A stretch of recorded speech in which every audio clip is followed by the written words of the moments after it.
الرحمن الرحیم۔ السلام علیکم ویورز، میں ہوں عبدالرشید۔ آج ہم یہ ادا کرنے کی کوشش کریں گے کہ عمران خان کو اقتدار سے کیوں ہٹایا گیا، عمران خان کا قصور کیا تھا۔ عمران خان کا قصور یہ تھا کہ عمران خان ریاست مدینہ کی بات کرتا تھا، عمران خان فلاحی ریاست کی بات کرتا تھا، عمران خان غریبوں کی بات کرتا تھا۔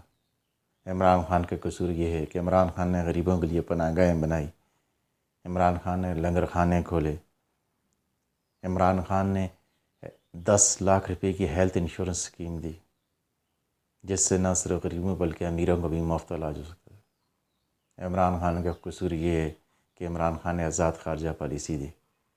عمران خان نے دنیا کو باور کرایا کہ امن میں پاکستان سب کے ساتھ ہے، لیکن جنگ میں کسی کے ساتھ نہیں ہے۔ عمران خان نے اسلام فوبیا کا مقدمہ پوری دنیا میں لڑا، جس کا نتیجہ یہ ہوا کہ اقوام متحدہ کی جنرل اسمبلی سے اسلام فوبیا کے خلاف قرارداد پاس ہو گئی۔ اب ہر سال 15 مارچ کو اسلام فوبیا کے خلاف پوری دنیا میں دن منایا جائے گا، اور اس کا سارا کریڈٹ جناب عمران خان کو جاتا ہے۔ عمران خان مسلم دنیا کے ایک پاورفل لیڈر بن کے ابھرا ہے۔ عمران خان جب بھی مدینہ کی سرزمین پہ قدم رکھا، جوتے اتار کر گیا ہے۔ یہ عمران خان کا رسالت مآب صلی اللہ علیہ وآلہ وسلم سے عقیدت اور عشق کا پیمانہ ہے۔ عمران خان نے رحمۃ اللہ عالمین اتھارٹی کا قیام عمل میں لایا، جس کا مقصد یہی تھا کہ نوجوان نسل کو سیرت محمد صلی اللہ علیہ وآلہ وسلم پڑھائی جا سکے، تاکہ وہ اس پہ عمل کر کے ایک کامیاب زندگی گزار سکے۔ عمران خان وہ واحد وزیر اعظم ہے جس کو جب اقتدار سے ہٹایا گیا تو لوگوں نے مٹھائیاں تقسیم نہیں کی، بلکہ اظہار یکجہتی میں نہ صرف پاکستان پوری دنیا سے لوگ باہر نکل آئے۔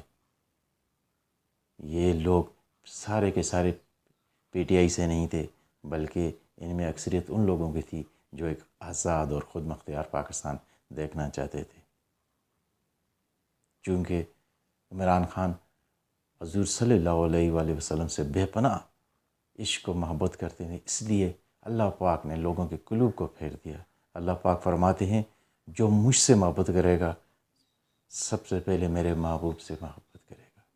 یہی اس کا نتیجہ ہے جو ہم دیکھ رہے ہیں کہ آج جب سے عمران خان اقتدار سے ہٹایا گیا تب سے لے کر آج تک امپورٹڈ حکومت نامنظور کا ٹرینڈ ختم نہیں ہو رہا، دن بہ دن وہ بڑھ رہا ہے۔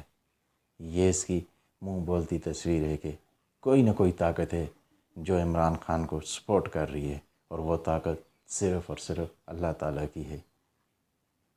اور ایک دن عمران خان ضرور سرخرو ہو کر نکلے گا کہ محمد سے وفا تو نے تو ہم تیرے ہیں، یہ جہاں چیز ہے کیا لوح و قلم